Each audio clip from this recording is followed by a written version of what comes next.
Hello, and welcome to the State of the Books, the monthly show where we, the correspondence team at the Cup of Chamomile household, discuss the recent expedition into the mountain of unread books, though we may also report on other happenings from time to time.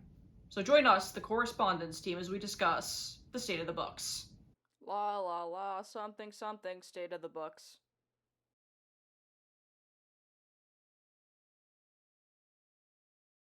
As of November 4th, a total of 34 books have been read this year. 2 books were read in the month of October. Not the greatest flex, but the record has still been beaten, so we'll take anything at this point. However, despite this wonderful and morale-boosting news, the summit is still nowhere in sight, and we at the Cup of Chamomile household are starting to wonder whether the mountain of unread books is actually Mount Everest and we've just been deceived.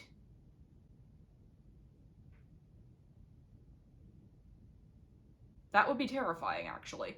Anyhow, the expedition team reported multiple strange happenings over the past month, though this may partially relate to the fact that last month was October, a time when things are known to get very mysterious. There was certainly no shortage of interesting events, from getting tangled up with a group of vampires to time traveling to an alternate version of 19th century New York.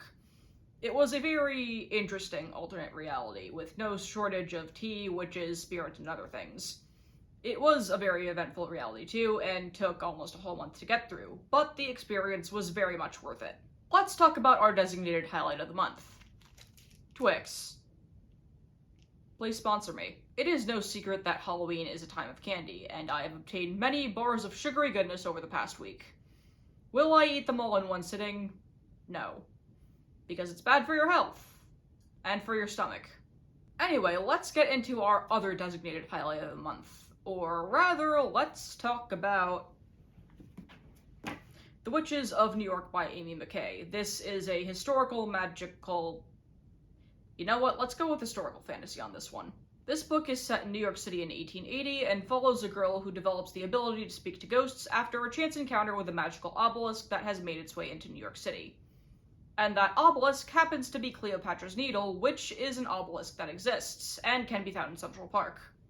There's also one in London, but the book mentions the one that's in New York.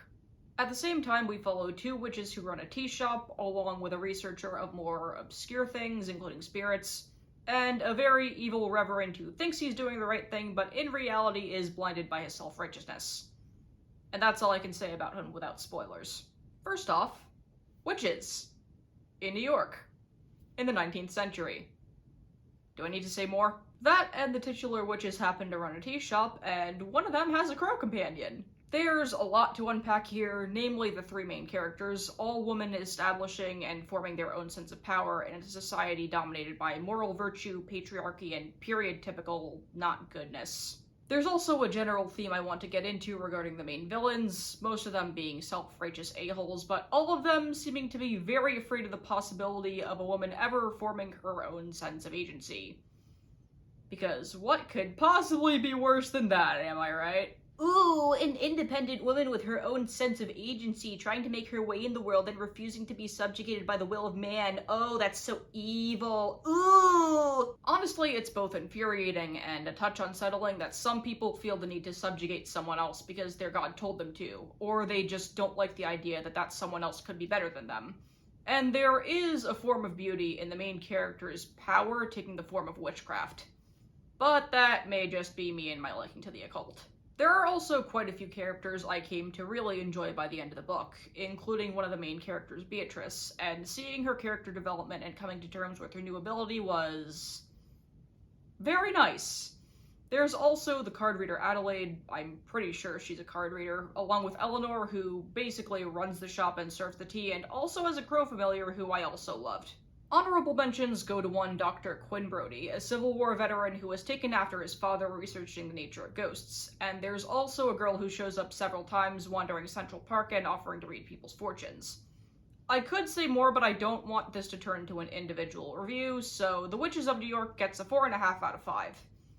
Could have stood to be 50 pages shorter, but I still liked it, and that's what's important. As of November 4th, 2 books are being read. The first one is The Silence of Bones by June He. This is a historical mystery novel set in present-day Seoul in 1800 and follows a servant who is indentured to a police bureau who takes it upon herself to solve the murder of a noblewoman. There's an intricate web of stuff surrounding the crime itself, and I say stuff because there's a lot of things to mention, including the role of Catholicism, which at the time was heavily persecuted and cracked down upon, in Korea specifically. There's also suspicious police inspectors and forbidden secrets that, at the time, would have put any noble family head to shame. I am halfway through, but I will say this. Getting to read a book you've been wanting for years to read, and then enjoying the book like you hoped you would, is a very delicious feeling. I will likely talk more about this book in next month's State of the Books, so stay tuned. The other book I am reading is Volume 1 of Apple Black, and this is a story I've been wanting to read for a while now. I believe it's currently running in an anthology magazine called Saturday AM, but the first volume recently got compiled, and now here we are. Time to eat this delicious artwork. Many years ago, fruits called black appeared from a tree that descended from the heavens and turned humans into sorcerers. The main character, Sano, who has been blessed by the god of sorcery, was raised to be the world's savior, and has recently been admitted into a guild for young sorcerers. But there's treachery and evil afoot, and it all escalates from there, folks. At least I'm pretty sure it does. I'm only on chapter 2, which means I don't have much to say on this front. However, I do have a very good first impression of both the story and the characters, and I'm hoping that this good impression stays with me by the time I finish this first volume. The current goal for the month of November is... There is no goal. We have surpassed the ultimate goal. From this point forward, we have surpassed all goals as they are defined in the eyes of men. Honestly, as long as I read something, I'm fine, but I would like to reach 40 books by the end of this year. That, I think, would be a very marvelous way to end my best reading year so far. Wait a minute. There's still books that I prioritize that I still need to read, oh god. Anyway, the state of the books for the month of October has been marvelous. And a little witchy. With 2 months left in the year, the Expedition and Correspondence team hope to make the most of this time. And since morale is at an all-time high, we hope that these plans will come to fruition. We do regret that more books were not read, but if we can still reach the summit of the mountain of unread books, then we will have no reason to complain. In conclusion, the state of the books for the month of October gets an 8 out of 10. If you made it to the end of this video and you want more book talk and quality shenanigans from the one-person team at the Cup of Chamomile household, make sure to like, share, and subscribe.